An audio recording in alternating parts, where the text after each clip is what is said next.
The movie's a nice combination of a lot of things. I think it's funny, obviously, and it's got certainly has like an action element to it, which is also fun to do. Hopefully, fun to watch. And but mostly, it was just the people that were involved with it.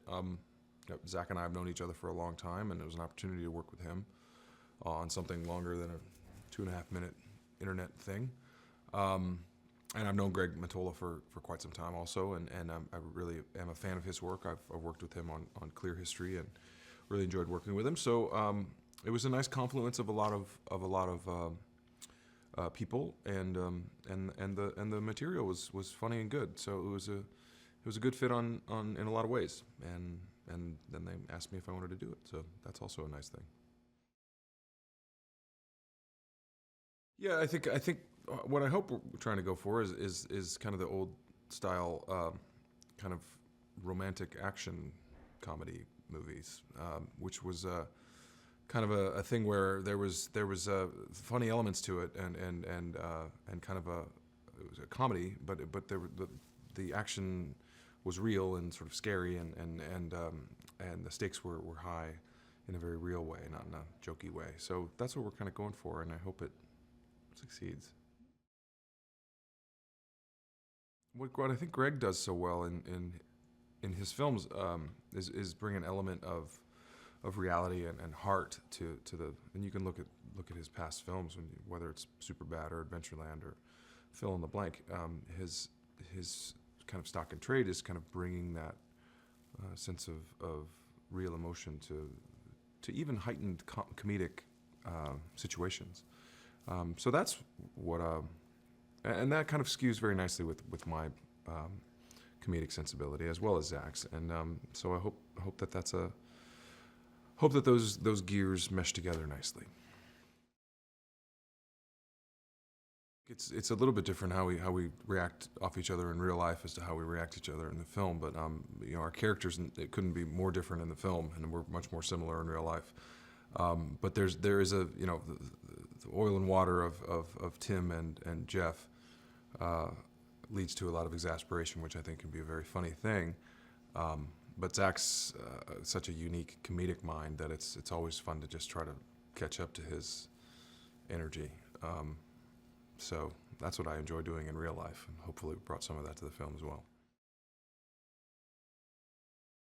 My character and his wife move into the neighborhood, or new to the neighborhood, and seem a bit off. And as we come to realize as the story progresses that they are deep cover spies working for some sort of shadowy, nebulous organization that's trying to figure out what sort of nefarious activity is going on in the neighborhood. And through a series of misunderstandings, they get involved with their neighbors, the Gaffneys, and they get pulled into their web of intrigue. But I think from my character standpoint, the interesting thing about him is that he's a little bit of a reluctant spy. He happens to be very good at espionage and guns and knives and fast driving and all of those sort of hijinks, but he doesn't necessarily like it. I think he much more would rather just sort of live his life in a cul-de-sac, in a suburb, and hang out with his friends who are normal. But because he has a certain set of skills, he has a different life. And so I think it's a little bit about a relationship. There's some relationship tension with he and his wife trying to figure out where that lies as well. Well, I think that the Tim and Natalie are perceived as the kind of, well, first of all, they're very new to the neighborhood, and they're very different from everyone else in the neighborhood. But more specifically, they're sort of perceived as a little more glamorous and worldly than most of the people who live in the cul-de-sac, and so they're seen as these sort of fascinating creatures. But as we move through the story, of course, we find out that even people who are worldly, fascinating, interesting spies have problems of their own, domestically and otherwise. Gal is lovely and couldn't be more lovely. I had never met her before rehearsals and before the film, and has really put a very unique stamp on this character. She's so exotic and so beautiful, and so, you know, obviously strikingly different looking from the rest of the cast and the rest of the world that we're in, this sort of suburban housewife mold.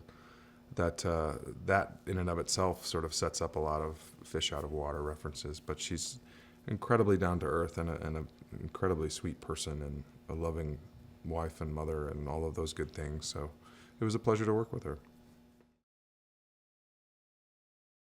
Isla is very, very funny and infectiously goofy and very sweet, and it's a great little foursome that we've got together. So that's hopefully that energy comes across on screen. Well, it's a lot of preparation, actually. You kind of have to, first of all, if it's a driving situation, you have to learn how to do it. So you drive around in an empty parking lot for a couple of hours or a half a day or so and get used to the car and get used to how it moves and slides and all that stuff.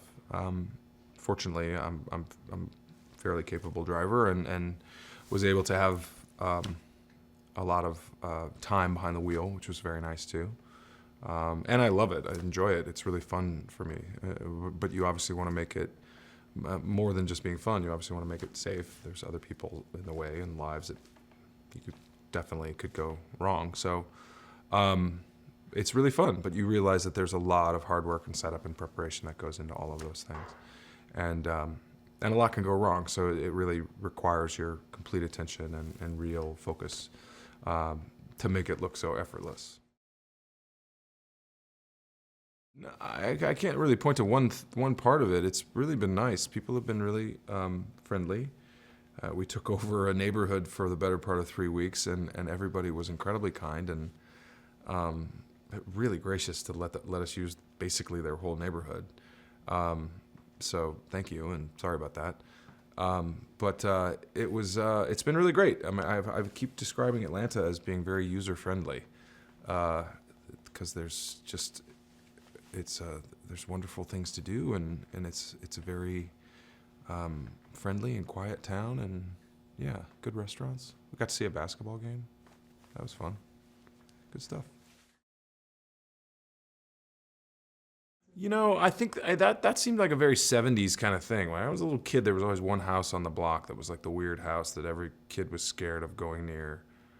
And it was, of course, it was just, made up dumb kid stuff.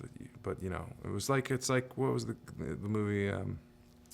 It's like Home Alone, where Macaulay Culkin's character runs into the crazy old man that everyone's scared of, and it turns out he's just a really nice guy, and he just misses his grandkids, and it's like the sweetest little moment. I think that's probably like the lesson. Your neighbors are probably not as weird as all that, and maybe you should get to know them.